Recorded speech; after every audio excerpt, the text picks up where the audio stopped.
வாசிக்கலாம். ரோமர் 8:8 அதிகாரம் 6 வசனம்.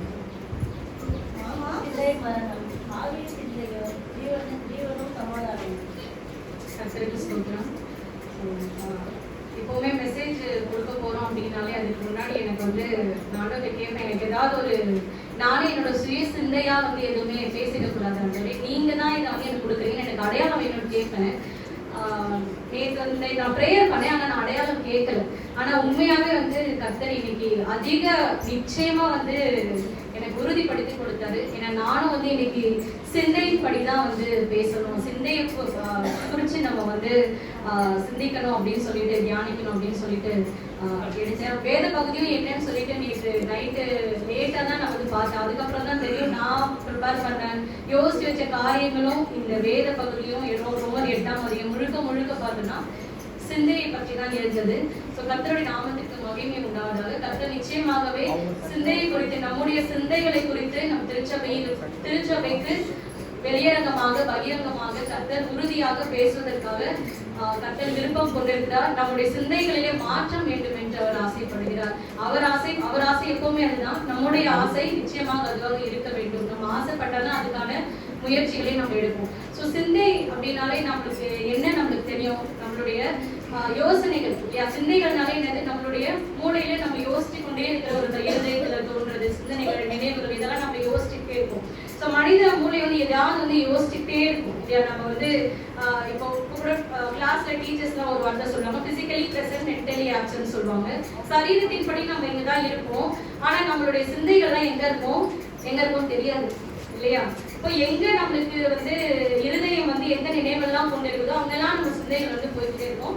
ஆனா நம்ம வந்து பார்த்தோம்னா பக்காவா எந்த இடத்துல உட்காந்துட்டு இருக்கோமோ அந்த இடத்துக்கு ஏற்ற மாதிரி நம்மளுடைய நடைமுறை பாவனைகளை மாற்றி நம்ம அதுக்கேற்ற மாதிரி நம்மளை பொருத்திக்கும் இல்லையா. ஏன்னா அந்த இப்ப திருச்சபையில இருக்கணும்னா இப்படிதான் நம்ம இருக்கணும் அப்படின்னு ஒரு பேசிக் நாலேஜ் நமக்கு தெரியும், அதன்படி நம்ம இருந்துப்போம். ஆனா நம்மளுடைய சிந்தை, நம்மளுடைய ஆவியின் சிந்தைகளோ நம்மளுடைய இருதயத்தின் சிந்தனைகள் இதெல்லாம் என்ன பண்ணாதுன்னா வெளியில யாருக்கும் தெரியாத மாதிரி நம்மளால என்ன பண்ண முடியும், மெயின்டைன் பண்ணிக்கிறதுக்கு நம்ம கத்துக்கிட்டோம், பழகிக்கிட்டோம் இல்லையா. அதுதான் வந்து ஒத்த வேஷம் தெரியாமல் அப்படின்னு சொல்லிட்டு நம்ம சொல்லுவோம். அப்ப நம்மளால நம்மளுக்கு என்ன தெரியுது, ஒத்த வேஷம் தரிக்க தெரியுது, அதுதான். ஆனா தரிக்க கூடாதுன்னு தான் வேதம் சொல்லுகிறது. மறைமுகம் இன்னொன்னு என்னன்னா, சிந்தைகள் எப்படி இருக்கும், மறைமுகமா இருக்கும். நம்ம இருதயத்துல என்ன யோசிக்கிறோம்னு சொல்லிட்டு நம்மளுடைய வாயினால சொல்லாம வேற யாருக்கும் என்ன பண்ணாது, தெரியவே தெரியாது. ஒருவேளை நம்மளுடைய கிரியைகள் ஒரு சிலருக்கு அதை காட்டி கொடுக்கலாம், ஆனாலும் நீங்க மனசுக்குள்ள இதைதான் நினைச்சுட்டு இந்த காரியத்தை செய்றீங்க அப்படின்றத என்ன பண்ண முடியாது, ஒருவராலுமே கண்டுபிடிக்கவே முடியாது. அதாவது மனுஷங்களால கண்டிப்பா கண்டுபிடிக்கவே முடியாது. ஆனா யார் இந்த காரியங்களை அறிவார்னு பார்த்தா தேவன் அறிவார். ஸோ அதுதான் வந்து எரேமியா 17 நம்ம வாசித்த முதலாம் வேத பகுதியில இருதயங்களை ஆராய்கிறவர் அவர் தான். அது என்ன சொல்லுது எரேமியா 17 அடிக்கடி வந்து எனக்கு வந்து உணர்த்தப்படுகிற ஒரு வசனம். இந்த வசனம் தெரிஞ்சிருந்ததுன்னா நிச்சயமா நீங்க உணர்த்தப்பட்டிருப்பீங்க. இருதயமானது எல்லாவற்றிலுமே, இருதயமானது திருப்புள்ளது மகா கேடுள்ளது. அப்போ ஒரு கேடான ஒரு காரியத்தை நம்ம வந்து எந்த மாதிரியான ஒரு விஷயத்துக்கு நம்ம ஒப்பிடுவோம், ரொம்ப மோசமான ஒரு காரியத்துக்கு நம்மளோட இருதயம் தான். முதல்ல வந்து இவ்வளவு கேவலமான ஒரு டெஃபினிஷன் இருதயத்துக்கு கொடுத்திருக்கிறது இந்த வசனத்துல கொடுத்திருக்கிறார். ஆண்டவரைக்கு சொல்லியிருக்காரு அப்படின்னாக்கா எல்லாவற்றிலையும் இருதயமானது திருப்புள்ளது மகா கேடான புத்தி, சிந்தனைகள் எல்லாமே, கேடான எண்ணங்கள், கேடான காரியங்கள், நம்மளோட கிரியைகள் எல்லாமே எங்க உருவாகிறது, நம்முடைய சிந்தைகளில் இருந்து உருவாகுது. இதை நம்ம ரோமர்லயும் வாசிக்கிறோம்.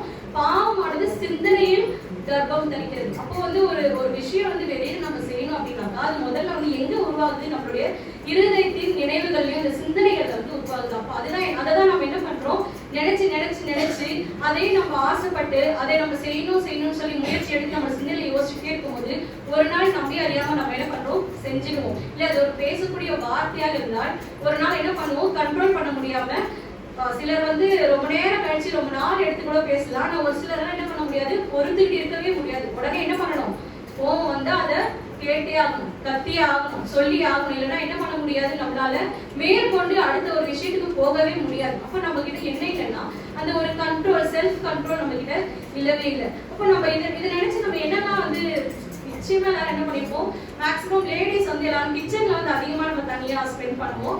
நான் எல்லாருமே, நானும் உட்பட கொஞ்சம் எல்லாருமே. அப்போ நம்ம அதிகமா நம்ம என்ன பண்ணுவோம், துதிக்கணும், பாடணும், அப்ப கூட ஜெபிக்கலாம் அப்படின்னு சொல்லிட்டு நம்ம அதிக பிரசங்கத்தை கேட்டுருவோம். ஆனா நமக்கு அதிகமான யோசனைகள் அந்த தனிமை நேரத்துல நம்ம என்ன பண்ணுவோம், புலம்பல்கள், நம்மளுடைய எரிச்சல், நம்மளுடைய கோபங்கள், இது எல்லாத்தையுமே நம்ம என்ன பண்ணுவோம், அந்த நேரத்துல நம்மளை தனியா நம்மளோட சுயத்துக்கிட்ட நம்மளோட மனசாட்சிக்கிட்ட நம்ம வந்து பேசிக்கிட்டே இருக்கோம் இல்லையா.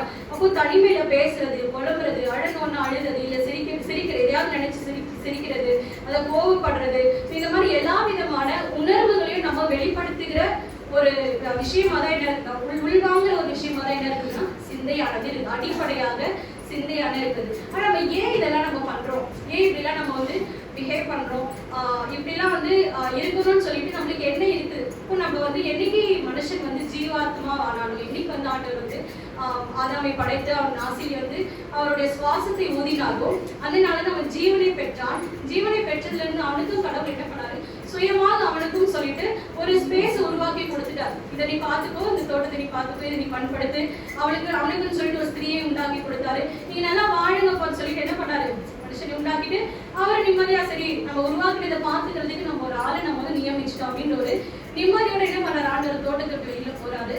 ஆனா அந்த இடத்துல என்ன நடக்குது, மனுஷன் சிந்தனைகள் தோன்ற ஆரம்பிச்சுட்டது. அப்ப ஆனா நம்ம யாரை போல நம்ம படைக்கப்பட்டோம், தேவனை போல, தேவனின் சாயலாக படைக்கப்பட்டோம். ஆனால் வந்து ஆதாமை தவிர மற்ற எல்லாருமே நம்ம தான் என்னதான் பாவத்துல, ஆதாம் மட்டும்தான் பாவத்துல, ஆதாமும் இயேசு கிறிஸ்துவ மட்டும்தான் பாவத்துல பிறக்காதவர்கள். டைரக்டா தேவனை உருவாக்கினவர் யாரு, ஆதாம் தேவனை உருவாக்கினவர். அதே மாதிரி இயேசு கிறிஸ்துவையும் தேவனை உருவாக்கினார். இவங்க ரெண்டு பேரை தவிர மற்ற வந்து எல்லா மனுஷ சந்ததியுமே பார்த்தோம்னா தேவன் உருவாக்கல, பாவத்திலே பிறந்தவர்கள் சொல்லி வேதம் தெளிவா இருக்கு. அப்ப நம்ம எதில் பிறக்கிறோம், பாவத்துல நம்ம பிறக்கிறோம். அப்போ நம்ம பாவத்தை சிந்தையானது நீங்க முடிவு செஞ்சு எடுக்கிற ஒரு விஷயம் கிடையாது. நான் இப்படி கெட்டது நினைக்கணும், நான் இப்படி தப்பு செய்யணும், நான் அவங்களை திட்டணும் அப்படின்னு சொல்லிட்டு ஒரு சில சந்தர்ப்ப சூழ்நிலைகள் அமையலாம். ஆனாலுமே அதை நீங்க வெளிப்படுத்துறதோ, அந்த இமோஷன்ஸை நீங்க பேசுறதோ, அந்த கெட்ட சிந்தனைகளை நமக்குள்ள வளர்த்துக்கிறதோ, இல்ல நல்ல சிந்தனைகளாவே இருக்கலாம். கெட்டதை பத்தியுமே பேசணும்ன்ற அளவுக்கு நம்ம எல்லா விஷயத்துலயுமே கெட்டவங்களாவே இருக்க மாட்டோம் இல்லையா, நம்ம நல்லவங்களாவும் இருக்கும் நிறைய நேரங்கள்.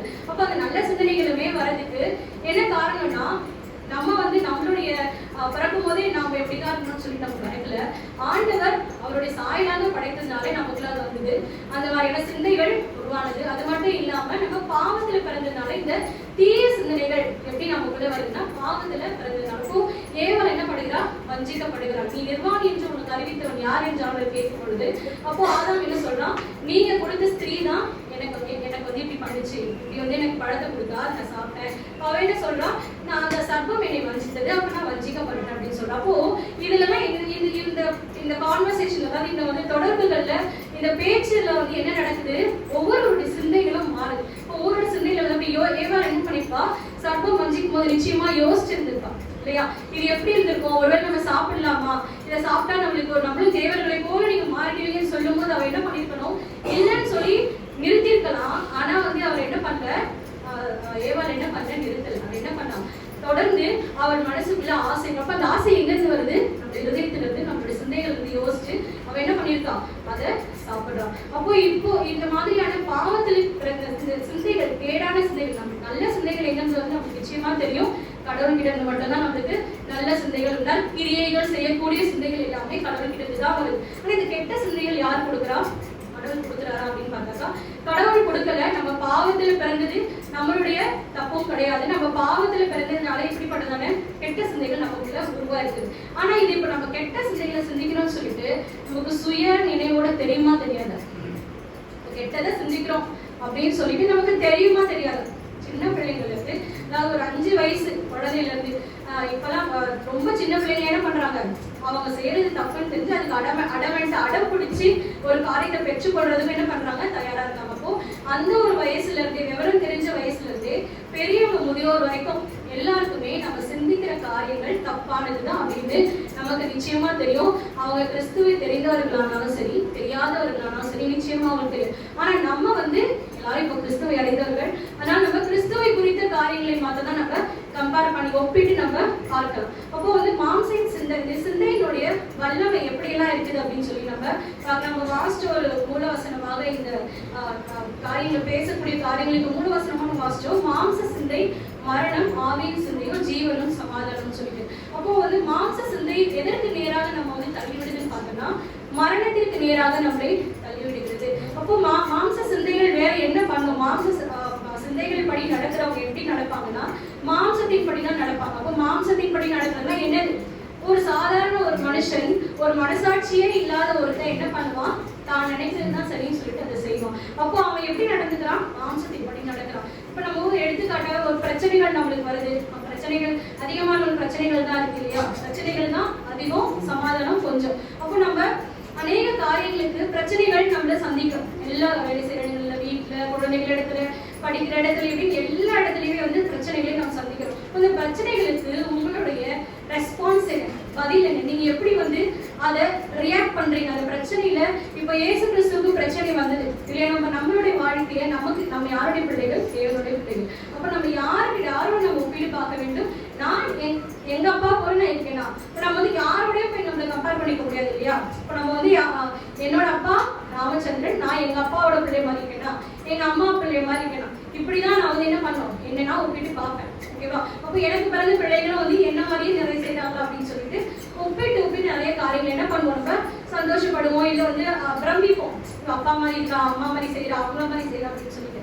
அப்போ நம்ம தேவனுக்கு பிறந்தவர்கள், தேவனுடைய ஆவின் படி பிறந்தவர்களா நம்ம என்ன பண்ணணும்? தேவனோட தான் நம்மள ஒப்பிட்டு நம்ம பார்க்கணும். அப்போ மாம்ச சிந்தை என்ன? மாம்ச சிந்தைன்னா நம்மளுக்குள்ள ஏற்படுகிற அந்த சிந்தைகள் எப்படி வருதுன்னா மாம்ச செயல்கள் நிமித்தம் வருது. ஒண்ணு சிந்தை மூலம் செயல் நடக்குது, இல்லைன்னா நம்ம செய்யறது நிமித்தம் நம்ம சிந்தைகள் என்ன பண்ணுது?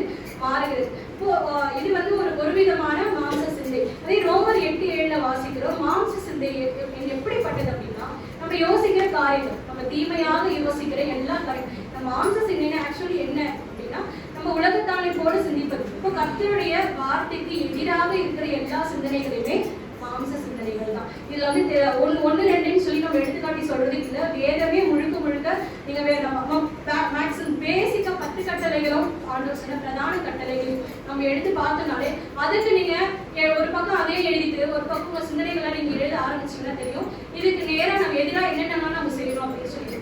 ஸோ அப்படிப்பட்ட எல்லா காரியங்களுமே மாம்ச சிந்தை.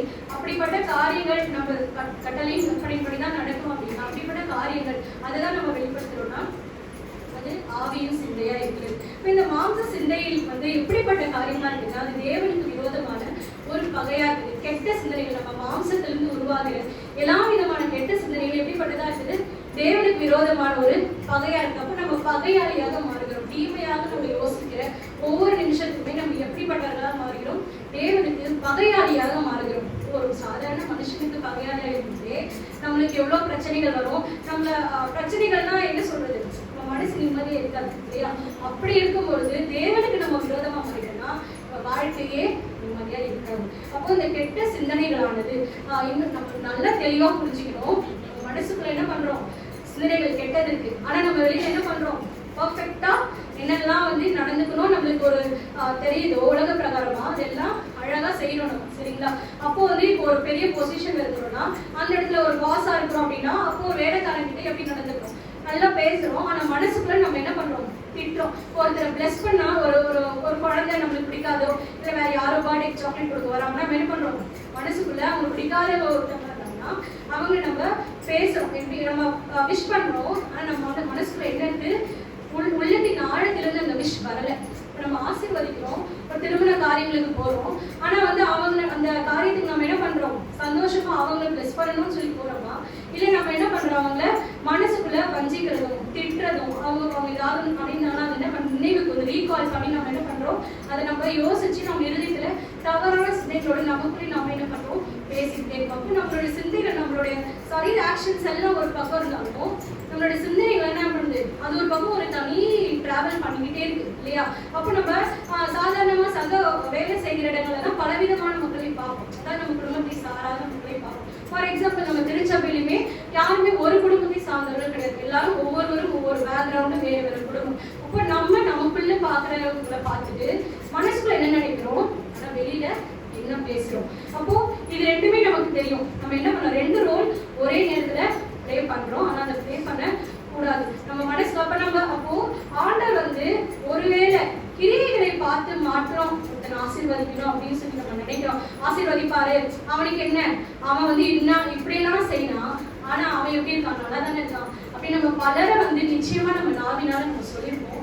ஆனா கர்த்தர் நீதி அற்றவராகும் இல்லவே இல்லை. கர்த்தர் நீதி உள்ளவர். அப்போ அவர் என்ன பண்றாரு, அதுதான் என்ன சொல்றாருன்னாக்கா, அவர் மாம்சத்தின் படி செய்கிறவர் எல்லாமே கிரியின்படி அல்ல, நம் இருதயத்தின் நினைவின் படி நமக்கு பலன் செய்கிறவர். இப்போ எரேமியா 17:10 வாசிச்சோம்னா நமக்கு இருக்கு. இப்போ எப்படி நம்மளுடைய சிந்தனைகள்ல நம்ம எப்படி இருக்கணும், ரொம்ப ரொம்ப கேர்ஃபுல்லா இருக்கணும். நம்ம எப்படிப்பட்ட சிந்தனைகளை யோசிச்சுட்டு இருக்கோம், நம்ம எப்படி மற்றவங்களை நினைக்கிறோம். இப்போ ஒருத்தவங்க புகழ்ச்சிக்குரிய ஒரு ஆளா நிற்கிறாங்க, ஏதோ ட்வீட் பண்றாங்க அப்படின்னா நம்ம அவங்களை குறிச்சு உடனே நம்மளுக்குள்ள சிந்தனைகள் எப்பவுமே நம்ம என்ன பண்ணுவோம், பாயிண்ட் அவுட் ஃபிங்கர் தெரியும். அப்போ இதுக்கு ஒரு விஷயம் இன்னொன்று சொல்லுவாங்க, இந்த 3 விரலும் நம்மளதான் காட்டுது. இப்போ இந்த ஒரு பாயிண்ட், இந்த ஃபிங்கர் மட்டும்தான் மற்றவங்களை காட்டுது. அப்போ மற்றவங்களை பாயிண்ட் அவுட் பண்றதுக்கு முன்னாடி நம்ம என்ன பண்றது இல்லை, பார்க்கறதே இல்லை. மற்றவங்களை உடனே என்ன பண்றோம், பாயிண்ட் அவுட் பண்றோம். அப்போ மற்றவங்களை குறிச்சு ஏதாவது ஒன்று சொல்லிக்கிட்டே இருக்கணும். நம்ம ஏதாவது ஒன்று பேசணும், ஏதாவது யாராவது இர்ரெகுலரா இருக்காங்க, அதாவது சரியான ஒரு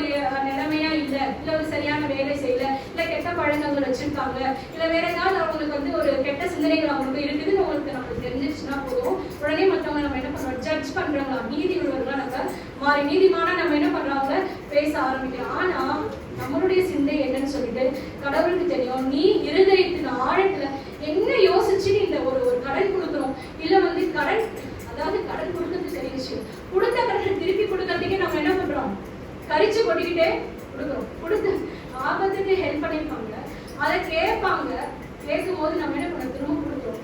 ஆனா அதை நம்ம எவ்வளவு சந்தோஷமா கொடுக்கணும், ஐயோ ரொம்ப நன்றிங்க அப்படின்னு ஒரு இருதயத்தின் ஆழத்துல நம்மளுக்கு சொல்லிருக்கோமா, நிச்சயமா நம்மளுக்கு என்ன இருக்கும், என்னமோ நம்மளோட சொந்த பணத்தை தானமா கொடுக்குற மாதிரி.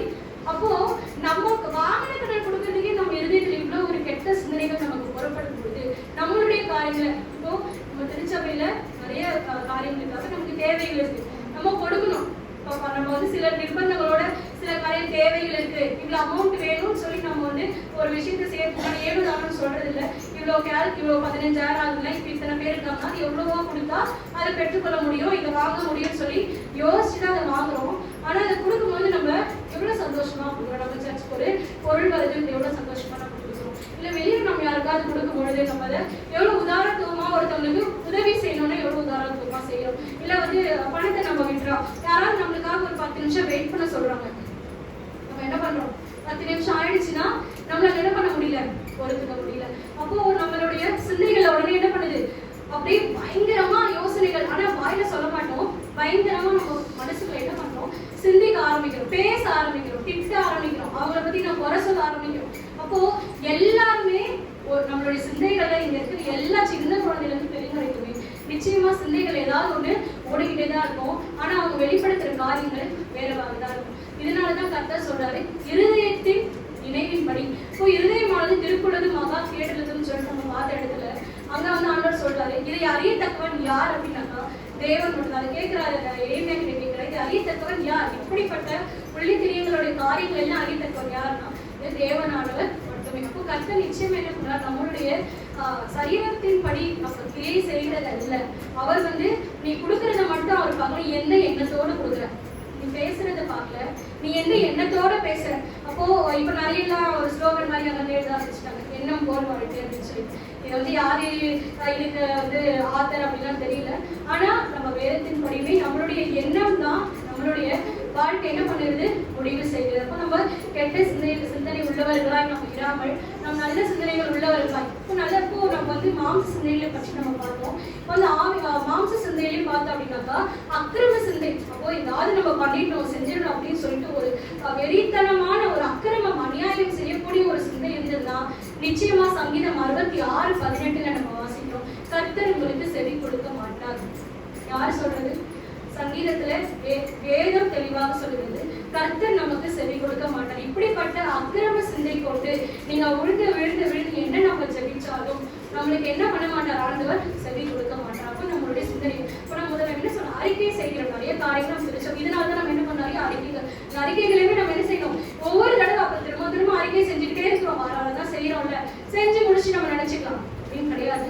மன திரும்புதலுக்கு ஏதுவான கனிகளை நம்ம என்ன பண்ணணும், கொடுக்கணும். அப்போ ஒவ்வொரு தடவையும் சொல்லும்போது கொஞ்சம் காரியங்களை மாற்றுவதற்கு நம்ம ட்ரை பண்ணணும். இப்போ சிந்தையில நம்ம தாழ்ந்த ஒரு சிந்தை நமக்குள்ள இருக்குமானால் அந்த இடத்துல என்ன வரும்னா ஞானம் வரும்னு சொல்லிட்டு நீதிமொழிகள் 21:27 நம்ம வாசிக்கிறோம். இப்போ சிந்தையில நமக்கு அகந்தை இருக்கு, ரொம்ப அகல்ல, ரொம்ப திமிரு அப்படின்ற ஒரு சிந்தையில நமக்கு அந்த மாதிரி இருக்குது அப்படின்னாக்கா நிச்சயமா லூக்கா 1:51 சிந்தையில நமக்கு அகல் இருந்ததுன்னா கேடான சிந்தைக்கு நம்ம என்ன பண்ணுவார்? ஆண்டவர் ஒப்பு கொடுப்பார். இப்ப தேவனை அறிகிற அறிவு இல்லைன்னாக்கா தேவனை இதெல்லாம் கெட்ட சிந்தனை, நம்ம யோசிக்கிறதெல்லாம் வேற ஒரு பக்கம். சரி, இதெல்லாம் நம்மளுக்கு இருக்காம தேவனை அறிகிற அறிவு நம்ம கிட்ட இல்லை அப்படின்னா அப்போ கர்த்தர் என்ன, அதாவது கிறிஸ்டின் இல்லாதவங்கள சொல்றது, ஆண்டவர் ஏத்துக்காதவங்க இல்லை, ஆண்டவர் தெரியும் நம்மளுக்கு, நம்மளை ரட்சித்தாரு, நம்மளை பாவங்கள் எல்லாம் மன்னிச்சாரு, எல்லாம் நமக்கு தெரியும். ஆனா தேவனை அறிகிற அறிவை, அதாவது நம்ம வேத வசனங்களுக்கு நம்ம செவி கொடுக்காத ஒரு பிள்ளைகளாவோ, அதுக்குள்ள ஒரு பெரிய இன்ட்ரெஸ்ட் காமிக்கல,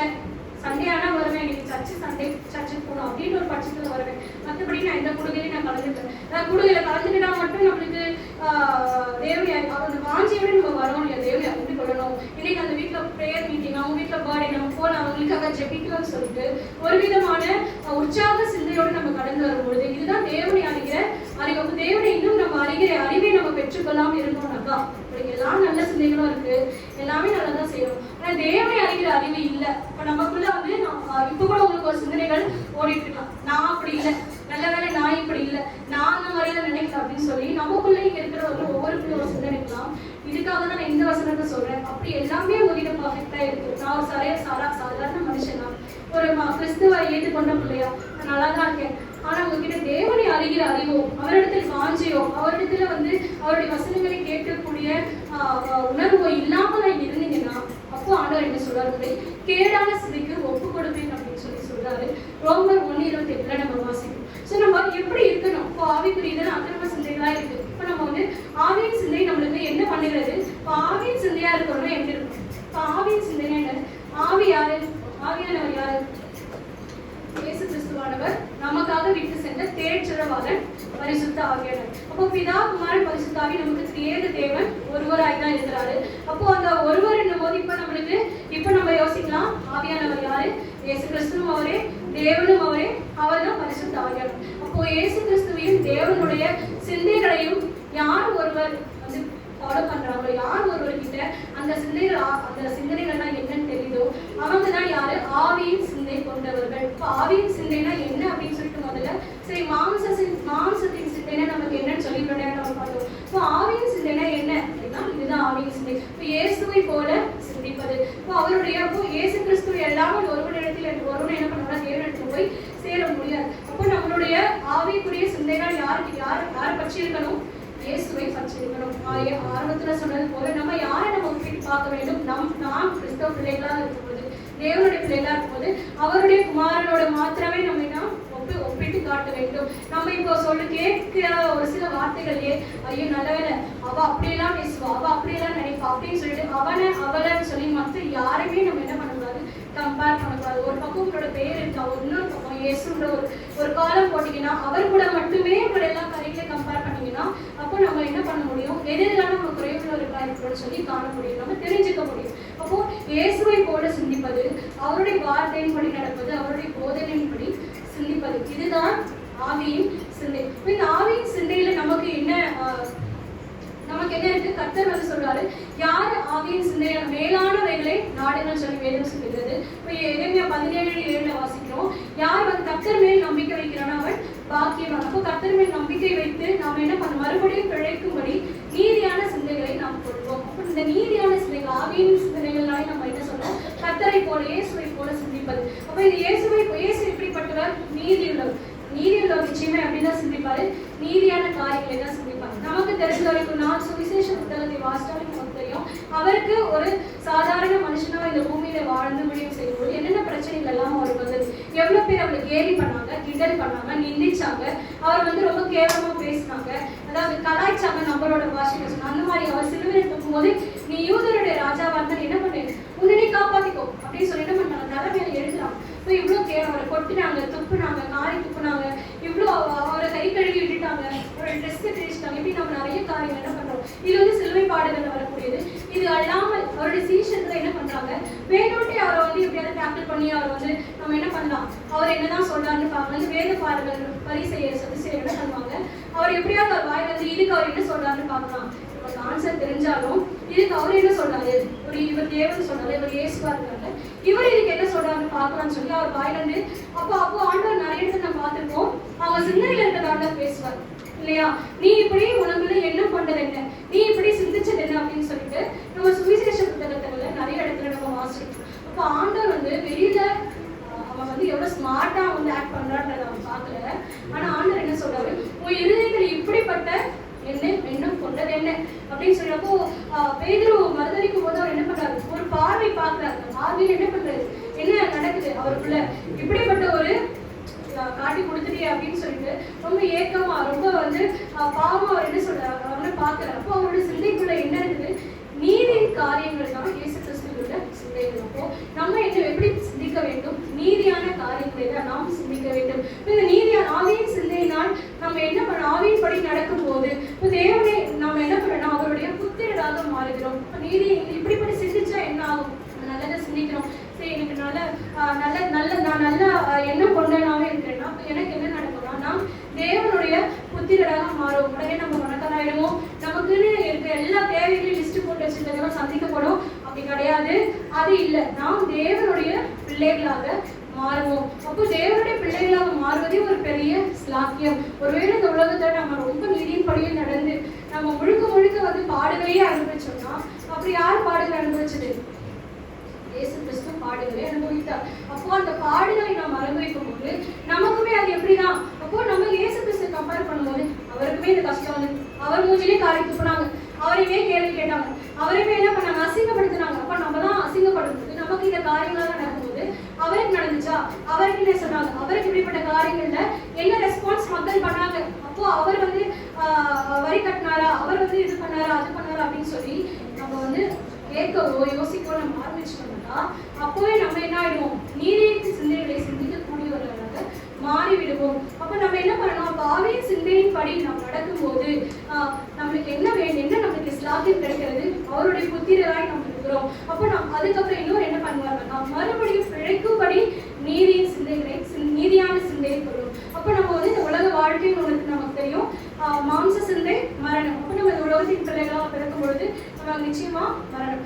ஆவியின் சிந்தையோ ஜீவனும் சமாதானம். அப்போ ஆவியின் சிந்தை கொள்ளும் போது நமக்குள்ள என்ன வருது, ஜீவன் வருது. அப்போ ஜீவன் வர்றது என்னது, மறுபடியும் நாம் பிழைக்கிறோம். அப்போ மறுபடியும் பிழைக்கக்கூடிய ஒரு சிலாக்கியத்தை நமக்கு கர்த்தர் தருகிறார். எதனால தருகிறார், இப்படி நீதியான காரியங்களை. அப்போ நம்ம நல்லவங்களா இருக்கிறோம், ஆனா எனக்கு இதெல்லாம் இந்த உலகத்துல கிடைக்கலன்னு சொல்லி யாருமே இனி என்ன பண்ணக்கூடாது, இனி ஒரு நாள் அந்த உலகத்திற்குரிய ஆசீர்வாதங்களை நாம் எதிர்பார்க்க கூடாது. நம்ம எதை பத்தி பேசுறோம், இப்போ ஆவியின் படி பேசும்போது ஆவிக்குரிய ஆசீர்வாதங்களை தான் மட்டும்தான் நம்ம என்ன பண்ணணும், கம்பேர் பண்ணி பார்க்கணும். இப்போ அப்பா பிதாவின்னு சொல்லி கூப்பிடத்தக்க புத்திர சுவிகாரத்தின் ஆவி அவர் என்ன பண்றாரு, நமக்கு வருகிறார். அப்போ ரோமர் 8:15 வாசிக்கிறோம், இப்படி நம்ம நீதி சிந்தைகளால் நடந்து கொள்ளும் பொழுது அவர் என்ன பண்றாரு, நம்மளுக்கு அப்பா பிதாவின்னு சொல்லி நம்ம கூப்பிடத்தக்க ஒரு ஆவியை நமக்கு தராரு. அப்போ இதனால என்ன ஆகுது அப்படின்னா 8:17 நம்ம வாசிக்கிறோம், ஆவியானவர் என்ன பண்றாரு, நம்மளை சாட்சியாக சொல்லுகிறார். இப்படி நம்ம நீதியா நடந்து சொல்லி நேரில் நம்மை குறித்து சாட்சியாக, அப்போ ஹோலி ஸ்பிரிட் என்ன பண்றாரு, நம்மளை குறித்து சாட்சி சொல்லுகிறார். அப்ப அவருக்குள் என்ன சிந்தை இருந்தது, இயேசு கிறிஸ்துக்குள்ள என்ன சிந்தை இருந்ததுன்னா ஏக சிந்தை இருந்தது. நம்ம ரோமர் 12:16 வாசிக்கிறோம், 15:16 வாசிக்கலாம். இதே காரியங்கள் தான் ஏக சிந்தை உள்ளவர்கள். இப்ப ஏக சிந்தைனா என்னது, மேலான சிந்தனைகளை நாம் நோக்க வேண்டும். ரொம்ப கீழான வழிகள் அல்ல, மேலான சிந்தனைகளை நாம் நோக்க வேண்டும். இப்ப ஏக சிந்தை இயேசுவின் மாதிரியின் படியே நீங்கள் ஏக சிந்தை உள்ளவர்கள் ஆக முடியும் அப்படின்னு சொல்லி 2 கொரிந்தியர் 13:11 நாம் வாசிக்கிறோம். இப்படியாக நாம் ஏக சிந்தை கொண்டவர்களாய் நம்ம என்ன பண்ணணும், வாசிக்கணும், வாழணும். நம்ம பிலிப்பியர்ல நம்ம வாசிக்கிறோம்,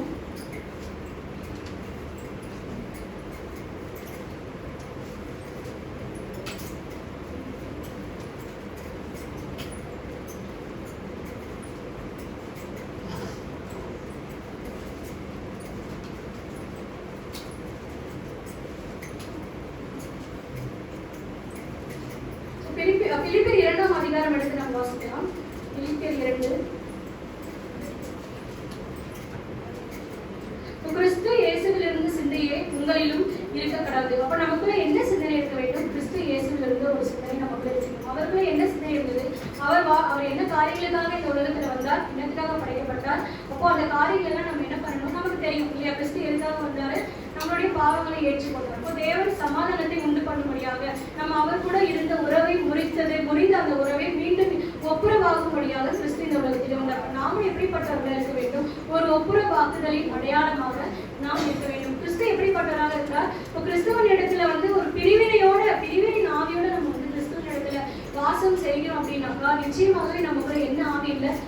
ஆவியானவருடைய கிறிஸ்துவனுடைய ஆவி நமக்குள்ள இல்லை. அப்போ பிரிவினை எந்த இடத்துல அப்படின்னா, பிதா குமாரன் பரிசுத்தாவியானவர் ஒன்றா இருக்கிறார். அவர் தலை, நம்மளுடைய நாம எப்படியா இருக்கோம்? அவயவங்களாய் இருக்கும்போது இதற்குள்ள பிரிவினைகள் கிடையாது. நம்ம இடத்துல நம்ம சரீரத்துல நம்மளுக்கு ரத்தமும் சதையும் தெரியாத ஒரு பகுதியாக, முடியாத நகமாக எங்க அடிப்பட்டாலுமே நம்மளோட மொத்த சரீரத்திலும் என்ன பண்ணுது? வலிக்கிறது. அப்ப நமக்கு எப்படி இருக்கணும்?